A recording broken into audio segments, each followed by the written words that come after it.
प्यारे विद्यार्थियों, नमस्कार। बृहन मुंबई महानगर पालिका शिक्षण विभाग वर्चुअल ट्रेनिंग सेंटर में आप सभी का हार्दिक स्वागत है। आपका वर्चुअल मार्गदर्शक जयप्रकाश आर मिश्रा। चलिए हम सीखने के लिए तैयार हो जाते हैं। आज हम लोग कक्षा 9वीं का विज्ञान और प्रौद्योगिकी के बारे में सीखेंगे, जिसे हम इंग्लिश में साइंस एंड टेक्नोलॉजी बोलते हैं। आज का अपना टॉपिक होगा अम्ल, क्षारक तथा लवण। इसको इंग्लिश में कहते हैं एसिड्स, बेसिस एंड साल्ट्स। हम लोगों ने अर्नियस का अम्ल तथा क्षारक सिद्धांत के बारे में पढ़ा था। आज हम लोग अम्ल का, क्षारक का पीएच मान और अम्ल और क्षारक की सांद्रता के बारे में सीखेंगे। तो बच्चों चलते शुरू करते हैं। थोड़ा सा रिवीजन हम लेते हैं। तो एसिड क्या है, बेस क्या है, क्षार क्या है। किसी खाने की चीज का स्वाद खट्टा होना,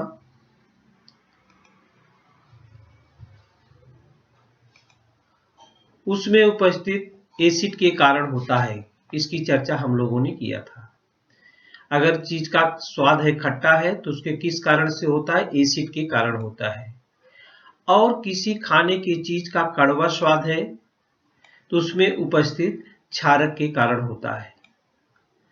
अम्लों, एसिड का स्वाद खट्टा होता है और वे क्या करते हैं? लाल लिटमस पत्र को क्या कर देते हैं? नीला कर देते हैं।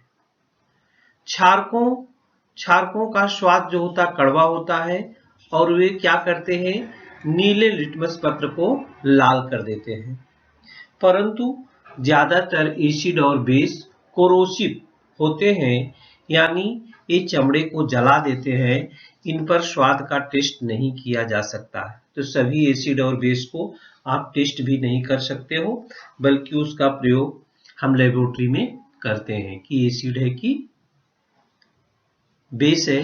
केवल हम खाने पीने की चीजों का स्वाद करके हम एसिड है कि बेस है उसकी जानकारी लेते हैं। यहाँ पर हम आपको अम्ल और क्षारकों का वर्गीकरण, जिसको classification of acids and bases बोलते हैं, माने स्ट्रांग एसिड है कि वीक एसिड है, वीक बेस है, स्ट्रांग बेस है, कैसे हम उसको अलग करते हैं। तो बच्चों, strong and weak acids, basis and alkali, जिसमें हम आपको strong and weak acids, strong and weak base के बारे में बताएंगे। अम्ल तथा क्षारकों के जलीय विलयन में उनका वियोजन किस अनुपात में होता है, इसके आधार पर वर्गीकरण तीव्र और सौम्य, स्ट्रांग एंड वीक, इन दो प्रकारों में किया जाता है। स्ट्रांग एसिड क्या होता है? स्ट्रांग एसिड, जिसको हम तीव्र अम्ल बोलते हैं। तो बच्चों, इसका गुणधर्म है स्ट्रांग एसिड का कि तीव्र अम्ल पानी में घुलने पर उसका लगभग संपूर्ण वियोजन होता है। उसके जलीय विलयन में hydroxyl ion, hydrogen H+, acid है तो उसमें H+ होगा बच्चों। एसिड है तो क्या होगा? H+। तो H+ तथा संबंधित अम्ल के अम्लीय मूलक A आयन प्रमुख रूप से पाए जाते हैं। इसके हम स्ट्रांग एसिड के कुछ उदाहरण आपको बताते हैं। ये वीक एसिड है। स्ट्रांग एसिड HCl है, जिसका नाम है, उसका वाचन कैसे करते हैं? Hydrochloric acid. Hydrochloric acid HBr है, इसको पढ़ते हैं हाइड्रोजन ब्रोमाइड। HNO3 है, इसको पढ़ते हैं नाइट्रिक एसिड। और H2SO4 है, इसको बोलते हैं सल्फ्यूरिक एसिड। तो HCl, HBr, HNO3, H2SO4 ये सभी स्ट्रांग एसिड हैं। क्या है बच्चों? स्ट्रांग एसिड, इसको तीव्र अम्ल बोलते हैं। चलते वीक एसिड क्या है? सौम्य अम्ल पानी में घुलने पर उसका पूर्ण वियोजन नहीं होता। वीक एसिड जो होते हैं, तीव्र अम्ल पानी में घुलने पर उसका लगभग संपूर्ण वियोजन हो जाता है, लेकिन जो वीक एसिड हैं वो पानी में घुलने पर उनका पूर्ण वियोजन नहीं होता। उसके जलीय विलयन में थोड़ी मात्रा में H+ तथा संबंधित अम्ल के अम्लीय मूलक, इन आयनों के साथ ही वियोजन न हुए अम्ल के अणु बड़ी मात्रा में पाए जाते हैं। तो इसके उदाहरण क्या है बच्चों? CH3COH जिसको एसिटिक एसिड बोलते हैं, और H2CO3 भी होता है जिसको हम कार्बोनिक एसिड बोलते हैं, और यहाँ पर दिया है CO2 कार्बन डाइऑक्साइड, ये भी वीक एसिड का उदाहरण है। एसिटिक एसिड और कार्बन डाइऑक्साइड ये दोनों क्या हैं? वीक एसिड के उदाहरण हैं। ये तो हुआ स्ट्रांग एसिड और वीक एसिड। अब हम आगे आपको ले चलते हैं strong base and weak base. Classification of acids and bases में स्ट्रांग बेस आएगा और वीक बेस आएगा। स्ट्रांग बेस क्या है बच्चों? तीव्र क्षारक जो होता है वो पानी में घुलने के बाद उसका लगभग संपूर्ण वियोजन होता है।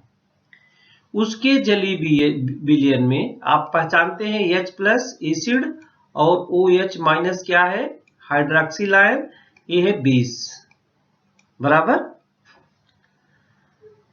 तो स्ट्रांग बेस पानी में घुलने के बाद उसका संपूर्ण वियोजन होता है।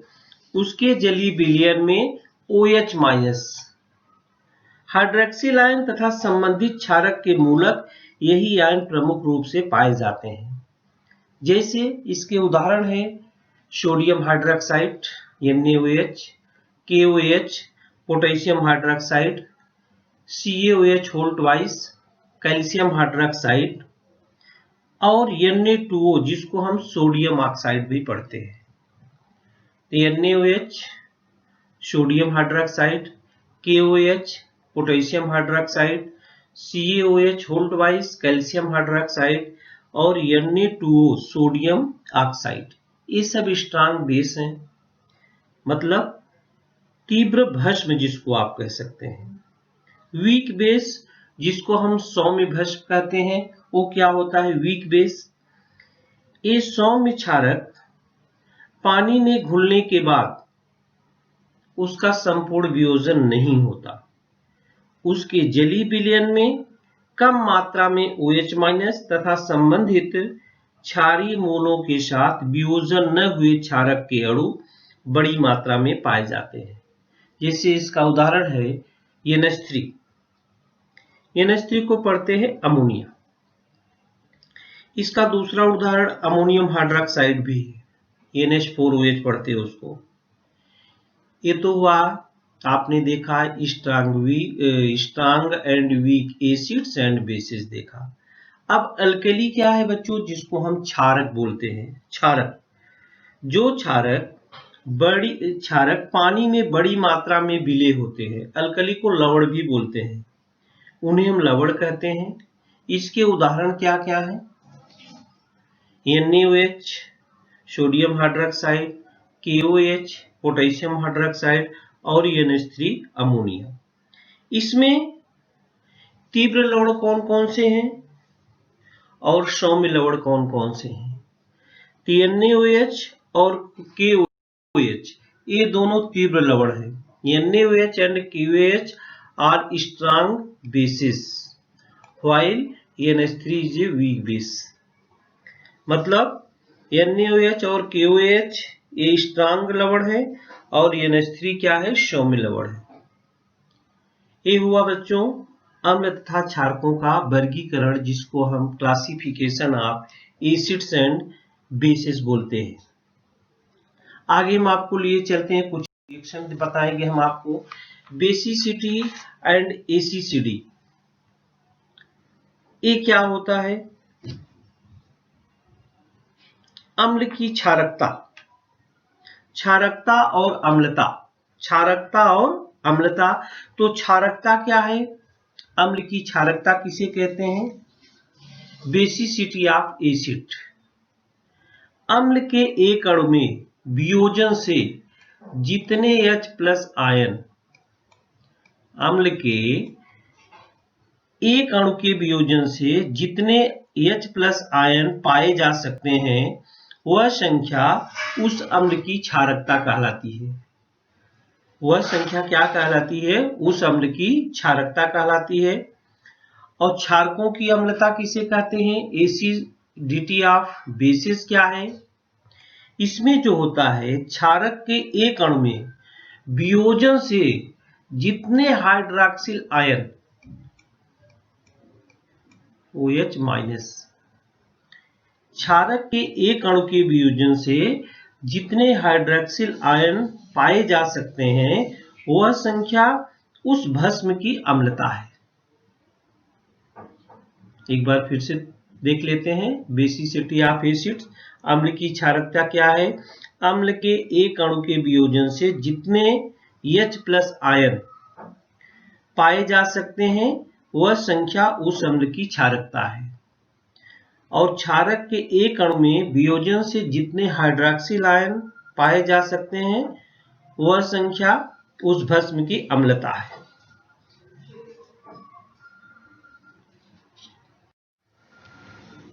यह है pH value. What is the pH scale?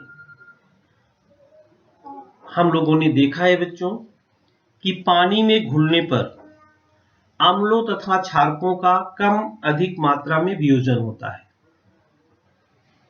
पानी में घुलने पर अम्लों का और क्षारकों का कम अधिक मात्रा में वियोजन होता है तो H+ और हाइड्रॉक्सिल आयन तैयार होते हैं। जब घुलता है H+ और हाइड्रॉक्सिल आयन तैयार होते हैं। H+ और हाइड्रॉक्सिल आयन OH-, OH-। ते भिन्न भिन्न अनुपात में पाए जाते हैं। इसके अनुसार ही H+ और OH- आयन के आधार पर इन विलयनों के गुणधर्म जो है निश्चित किया जाता है। जैसे H2 है, H2 जब विचरण होता है तो H+ आयन और OH- में टूटता है। H2O, जैसे देखो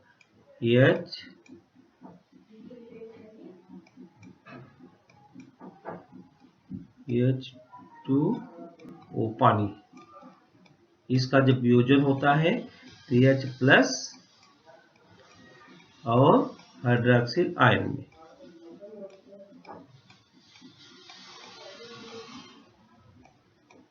बराबर। तो पानी के इस वियोजन होने के गुणधर्म के कारण किसी भी पदार्थ के जलीय विलयन में H+ आयन और हाइड्रॉक्सिल आयन ये दोनों आयन होते हैं, परंतु उनका जो कंसंट्रेशन होता है, उनकी जो सांद्रता होती है वो अलग अलग होती है। उनकी जो सांद्रता होती है वो क्या होती है? अलग अलग होती है। तो pH स्केल पर एसिडिक क्या है, अल्कलीन क्या है और न्यूट्रल का क्या है? तो जिसका pH वैल्यू 1 से 7 तक, देखिए ये न्यूट्रल है। जिसकी pH वैल्यू 1 से 6 तक रहती है, 1 से 6 तक, ये एसिडिक है। ये एसिडिक है। और जिसकी pH वैल्यू 7 होती है वो न्यूट्रल में आता है। और जिसकी pH वैल्यू उससे अधिक होती है, उससे क्या होती है? 7 से अधिक होती है, वो सब अल्कलीन मतलब क्षार में आता है।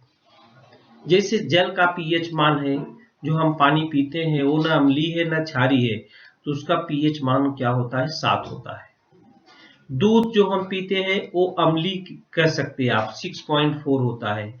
सिरके का pH मान 3 होता है, वो भी एसिडिक है। मानव रक्त का pH मान क्षारीय होता है, 7.4 होता है। और सोडियम क्लोराइड जो हम नमक खाते हैं उसका भी pH मान कितना था? वो अम्लीय है ना क्षारीय है, उसका भी pH मान 7 होता है। तो आप बहुत सारी चीजें अपने घर में उपयोग में करते हैं, उसका पीएच मान क्या क्या होता है तो हम देख लेते हैं एक उदाहरण से। ये देखिए यहाँ पीएच वैल्यू दी हुई है 1 से लेकर के, ये देखिए 6 तक अम्लीय है और 7 न्यूट्रल हो जाता है। इसके बाद दूसरा कलर इसमें दिख रहा है तो उधर वो क्या हो जाता है, इधर से 7 से जैसे आगे बढ़ता है वो क्षारीय हो जाता है और इधर 6 के आगे जैसे बढ़ता है वो न्यूट्रल हो जाता है। 7 जब आ जाता है जिसका पीएच वैल्यू 7 होगा वो न्यूट्रल होगा। ये कुछ उदाहरण है आपकी किताब में, जैसे HCl है, HCl ये स्ट्रांग एसिड में आता है। गैस्ट्रिक जूस है जिसको हम जठर रस बोलते हैं, उसका पीएच मान 1 है, वो भी स्ट्रांग एसिड में आता है। लेमन जूस है, नींबू का रस, वो भी स्ट्रांग एसिड में आता है। वाइनेगर है, सिरका, विनेगर सिरका है, वो भी स्ट्रांग एसिड में आता है। टोमेटो जूस है, टमाटर का रस, वो भी स्ट्रांग एसिड में आता है। ब्लैक कॉफी आप लेते हैं वो भी स्ट्रांग एसिड में आता है। एसिड रेन होती है, अम्लीय वर्षा, वो भी एसिड में आती है। आपका यूरिन जो होता है, यूरिन का पीएच वैल्यू क्या होता है, 5.6 होता है इसका। यूरिन का जो पीएच मान है वो भी किस में आता है, एसिड में आता है। यहां पर रेन और मिल्क,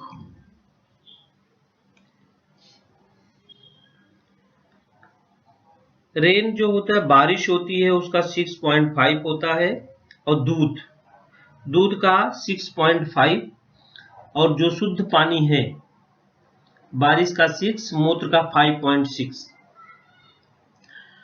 ये बात प्योर वाटर शुगर सोल्यूशन ये है 7.0, ये है उदासीन न्यूट्रल है। इसके बाद ब्लड है, सोल्यूशन ऑफ बेकिंग सोडा है, टूथपेस्ट जो आप करते हैं, मिल्क ऑफ मैग्नीशिया है, और चूने का पानी आप जिसको लाइम वाटर बोलते हैं या सोडियम हाइड्रोक्साइड है। ये सब क्या है बच्चों, स्ट्रांग बेस में आते हैं। ये सब किस में आते हैं, स्ट्रांग बेस में आते हैं। स्ट्रांग बेस क्या है, स्ट्रांग एसिड कौन कौन से है और इसका पीएच वैल्यू किस में नापते हैं, मोल में नापते हैं। इसकी क्या होती है, मोल, इसकी क्या होती है, मोल होती है, मोल प्रति लीटर, मोल प्रति लीटर। इस प्रकार से आप पीएच वैल्यू के आधार पर वो स्ट्रांग एसिड है कि स्ट्रांग बेस है कि वीक एसिड है, ये आप आराम से मालूम कर सकते हैं। चलिए हम कुछ रिएक्शन आपको बताते हैं, हम संक्षेप में बताते हैं reaction of acids and bases. Reaction of acid and bases, पहली क्रिया उसमें है उदासीनीकरण की क्रिया, जिसमें उदासीनीकरण में H plus Cl minus plus Na plus plus OH minus बनता क्या है, Na प्लस Cl माइनस और प्लस H2O। कहने का मतलब कि अम्ल और भस्म जब क्रिया करती है तो लवण और पानी बनता है। अम्ल और भस्म जब एक साथ क्रिया करती है बच्चों, जैसे यहाँ पर देखिए HCl है एसिड और NaOH क्या है, क्षार है। दोनों क्रिया के NaCl सोडियम क्लोराइड क्या है, नमक, लवण बन जाता है और प्लस पानी बनता है। इसको कहते हैं उदासीनीकरण की क्रिया।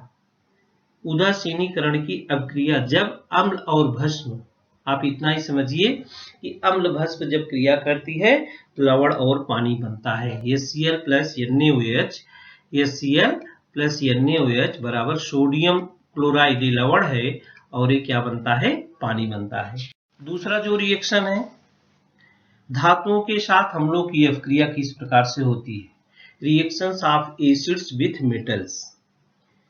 धातुओं के साथ जो क्रिया होती है, धातु और तनु एसिड मिल करके, यहाँ पर धातु और तनु एसिड मिल करके लवण और हाइड्रोजन बनाते हैं। Reaction of acids with metals, acid है HCl और मेटल है मैग्नीशियम। मैग्नीशियम सॉलिड है, HCl एक्वा में है, तो मैग्नीशियम क्लोराइड बनता है प्लस H2 बनता है। मैग्नीशियम क्लोराइड बनता है प्लस H2 बनता है। Reaction of acids with oxides of metals, माने धातुओं के ऑक्साइडों के साथ अम्लों की अपक्रिया किस प्रकार से होती है। तो ये देखिए, अम्लों के साथ ऑक्साइडों के साथ अम्लों की क्रिया कैसे होती है। Fe2O3 जिसको पढ़ते हैं हम फेरिक ऑक्साइड, Fe2O3 इसको पढ़ते हैं फेरिक ऑक्साइड, या इसको हम ये रेड ऑक्साइड का भी सूत्र है Fe2O3। Fe2O3 को रेड ऑक्साइड भी बोलते हैं या फेरिक ऑक्साइड बोलते हैं। ये फेरिक ऑक्साइड जब एसिड से क्रिया करता है, अम्ल से क्रिया करता है, तो क्या बनाता है 2FeCl3, इसको पढ़ते हैं फेरिक क्लोराइड और प्लस 3H2O बनाता है। इसको पढ़ते हैं फेरिक क्लोराइड 2FeCl3। ये है फेरिक ऑक्साइड जब हाइड्रोक्लोरिक अम्ल से क्रिया करता है, माने किसी भी एसिड से क्रिया करता है, तो फेरिक क्लोराइड बनाएगा और जल बनाता है। और आगे की क्रिया देखते हैं बच्चों हम। Reaction of bases with oxides of non metals. Non metals, अधातुओं के ऑक्साइड के साथ क्षारकों की जब क्रिया होती है तो कैसे होता है, ये देखिए। Carbon dioxide with sodium hydroxide CO2 plus 2NaOH, अधातुओं के ऑक्साइड के साथ क्षारकों की अपक्रिया होकर क्या बनता है, लवण और पानी बनता है। लवण Na2CO3 ये लवण है, सोडियम बाइकार्बोनेट और प्लस ये क्या है, पानी है। तो carbon dioxide CO2 plus 2NaOH अधातुओं के ऑक्साइड के साथ क्षारकों की अपक्रिया होकर लवण और पानी यह यौगिक बनते हैं। इससे अधातुओं के ऑक्साइड अम्लधर्मी है, ऐसा हम कह सकते हैं। आगे की क्रिया है धातुओं के कार्बोनेट तथा बाइकार्बोनेट क्षारों के साथ अम्लों की क्रिया। Reaction of acids with carbonates and bicarbonates of metals, धातुओं के कार्बोनेट तथा बाइकार्बोनेट क्षारों के साथ अम्लों की अपक्रिया किस प्रकार से होती है। इसमें calcium hydroxide plus carbon dioxide, तो बनता क्या है, कैल्शियम कार्बोनेट बनता है CaCO3 और प्लस H2O। तो हम लोगों ने आज एसिड और बेस के बारे में सुना बच्चों। Some acid, weak acid, strong acid, weak base, strong base और रिएक्शन के बारे में देखा। तो प्यारे विद्यार्थियों, इस वीडियो में आज के लिए इतना ही। प्यारे विद्यार्थियों, हमने जो आज सीखा, हमें पूर्ण विश्वास है आप उसको अच्छी तरह से सीख चुके हैं और उसका आप अच्छी तरह से अभ्यास भी करेंगे। आज के लिए इतना ही, धन्यवाद।